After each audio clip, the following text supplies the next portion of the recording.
It's 1750. Your pockets are completely empty. No cash, no coins, no cards, obviously. But here's the part that should actually surprise you. There isn't a single bank anywhere on the entire continent. Not one. Not in Boston, not in Philadelphia, not anywhere in the 13 colonies. And yet, you still need seed for your fields, a kettle for your kitchen, maybe fine cloth for a daughter's wedding dress. So here's the question. If there are no banks, no reliable coins, and barely any cash in circulation at all, how does anyone actually buy, sell, save, or borrow money? The real answer isn't primitive. It's something far stranger and far more sophisticated than you've probably been told. Here's the story we've all absorbed. No banks, no money, so people just bartered directly. A chicken for a haircut, corn for a pair of shoes. That's almost completely wrong. A detailed study of real colonial merchant ledgers in New England found that 98.6% of all recorded purchases were made on credit. Cash made up just 1%. Direct barter, the thing we assume was everywhere, made up less than half of 1%. So, if it wasn't barter and it wasn't cash, what was it? It was a ledger, a book. Your name written down with a running tally of what you owed and what you'd paid back, sometimes in coins, but far more often in grain, labor, or someone else's debt being quietly transferred to cover yours. This wasn't a primitive workaround. It was the entire financial system of early America, and it was, in its own way, remarkably advanced. When cash did change hands, it almost certainly wasn't American. There was no national currency. The coin that actually circulated most was Spanish, the silver piece of 8. And because nobody had small change, Americans did something that sounds almost unbelievable today. They physically chopped the silver dollar into 8 wedge-shaped pieces. One piece was called a bit, 1/8 of a dollar. 2 pieces, 2 bits, 1/4 of a dollar. That phrase didn't disappear. 2 bits is still slang for a quarter today. Every time you've heard that phrase, you are hearing an echo of someone, centuries ago, literally hacking a coin apart with a chisel to buy bread. And the chaos didn't stop there, because there was no national mint. Each colony set its own value for that same Spanish dollar. In New England, it was worth 6 shillings. In Philadelphia, 7.5. In New York, 8. In South Carolina, 32 shillings and 6 pence. The exact same coin, worth over 6 times more in one colony than another. Coins this chaotic couldn't carry an entire economy on their own. So most of the real financial machinery was happening somewhere else entirely, in books, kept by hand in nearly every general store in America. Every general store in early America ran on the same 3-part system. First, a scrappy notebook called the waste book. Quick, messy notes scribbled the moment a sale happened. Then, at the end of the day, those notes were copied more formally into a journal. And finally, once a month, everything was transferred into the most important book in the building, the ledger. The ledger was organized alphabetically by customer name. Each person had 2 facing pages, one side tracking everything they bought on credit, the other tracking everything they paid back, whether in cash, crops, or labor. A storekeeper in Pennsylvania named Samuel Rex ran exactly this kind of operation around 1802, and his ledgers reveal something remarkable. A nearby iron furnace didn't pay its workers in cash at all. Instead, workers charged their groceries directly to Rex's store, and the iron company settled the balance later by simply delivering iron or paying off debts Rex owed to local farmers. Between 1/3 and half of Rex's entire store income came from this single industrial relationship, and it ran almost entirely without physical money ever moving between any of the parties involved. This is what no banks actually looked like. Not chaos, a complex interlocking web of paper and trust. But ledgers needed something to measure value in, and in the South, that something wasn't silver or shillings. It was a plant. In Virginia, the entire economy ran on tobacco. In 1619, the colony officially set tobacco's value at 3 shillings a pound. By 1642, tobacco wasn't just valuable, it was legally required as payment for debts. You could buy land with it, pay a minister's salary with it, settle a lawsuit with it. And Virginia made this system remarkably sophisticated.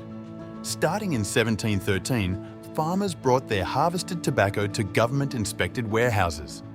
In exchange, they received a paper receipt, a tobacco note, certifying exactly how much tobacco of what quality was sitting in storage. Those paper notes then circulated freely as currency, backed completely by a real physical crop sitting in a warehouse.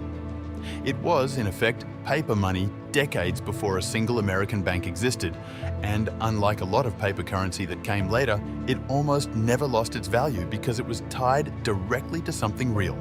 But this entire system, ledgers, tobacco notes, chopped coins, only worked as long as people kept their word. So what happened the moment someone didn't? If you fell behind on your debts, the first thing that happened wasn't legal, it was social. Creditors would show up at your home or workplace on a Saturday, the busiest day in town, and loudly demand payment in front of everyone. It was called dunning, and the goal wasn't subtle. It was public humiliation, designed to destroy your reputation until you found a way to pay. If that failed, the next step was the courts. And the courts could do something that sounds almost impossible today. They could have you physically arrested and locked in a debtor's prison, not for committing a crime, but simply for owing money you couldn't pay. And here's the detail that should genuinely disturb you. Convicted murderers in the regular prison were given food, clothing, and heat by the state. Civil debtors in the cell next door were given absolutely nothing. They survived only on what family or charity brought them through the bars. Some debtors got so desperate that they deliberately committed an actual crime, just to be transferred to the criminal side of the prison, where at least they'd be fed. This system didn't spare the powerful. Robert Morris personally financed millions of dollars of George Washington's war effort and helped establish America's very first bank. In the 1790s, a massive land speculation collapsed. In 1798, the man who helped fund the American Revolution was arrested for civil debt and spent over 3 years in a debtor's prison, surviving on outside food deliveries from friends. This system was unforgiving, but it also had blind spots. And some of the most resourceful Americans found ways to survive entirely outside of it. Married women in early America had almost no legal financial identity. Under a legal doctrine called coverture, everything a wife owned legally belonged to her husband. She couldn't sign a loan. She couldn't open credit at a store in her own name. So, women built an informal economy of their own, pawning silver spoons, linens, and second-hand clothing through neighborhood networks for small cash advances, completely independent of their husband's permission or knowledge. And the chaos of colonial currency created strange little pockets of opportunity everywhere. On the frontier, a Spanish bit was worth 12.5 cents, but because there was no coin worth exactly that, merchants would accept a regular American dime instead. Shrewd customers realized this and started deliberately paying with dimes to quietly save 2.5 cents on every purchase. It's a tiny detail, but it tells you something important. People will always find the cracks in any financial system, no matter how strange that system is. So that was the world, ledgers, tobacco, chopped coins, debtors' prisons, hidden economies, all of it running on personal trust. So what finally broke it? The system that held colonial America together worked because everyone more or less knew everyone else. A storekeeper could extend credit to a farmer because he knew that farmer's family, his reputation, his work ethic. That worked in small towns. It didn't work for building factories, canals, or railroads. After 1781, the first real American bank was chartered, the Bank of North America. By 1790, there were exactly 3 banks in the entire country. But as America industrialized, towns grew into cities, and cities grew too large for personal reputation to mean anything. A storekeeper in a fast-growing city couldn't possibly know the character of every new customer walking through the door. So formal banks expanded explosively from 3 in 1790 to over 1,500 by 1860. And in 1841, a company called R.G. Dunn started something new, systematically tracking and recording the financial reputation of business owners across the entire country, replacing small-town gossip with formal written reports. That single idea, writing down someone's creditworthiness so strangers could trust it, is the direct ancestor of the credit score sitting in your wallet today. This is a history video, not financial advice, so I'm not telling you how to manage your money today. But there are 3 things worth taking from this. First, credit isn't a modern shortcut. It's the original financial technology of America. Cash was actually the rare exception for most of colonial history, not the norm. Second, every system of financial trust we rely on today, from credit scores to bank accounts, descends from a simple problem: small communities running out of room to personally vouch for each other. Trust at scale had to be built deliberately by real people solving a real problem. And third, ask an older relative if anyone in your family ever ran a running tab at a local store. That habit isn't old-fashioned. It's a direct cultural echo of exactly the system in this video. So, what did Americans do before banks existed? They didn't barter. They wrote each other's names down in a book. Money wasn't coins in a vault. It was trust, recorded in ink, owed and repaid in grain, in labor, in someone else's debt quietly passed along. And when that trust broke, the punishment wasn't gentle. It was a cold cell and a system that fed murderers before it fed you. Today, you can walk into almost any bank in any city and be trusted by a complete stranger instantly because of a number attached to your name. But that trust isn't automatic. It was built slowly, out of necessity, because the old system, built on neighbors knowing neighbors, simply ran out of room to grow. Every financial system you use today is just the newest version of the same old question.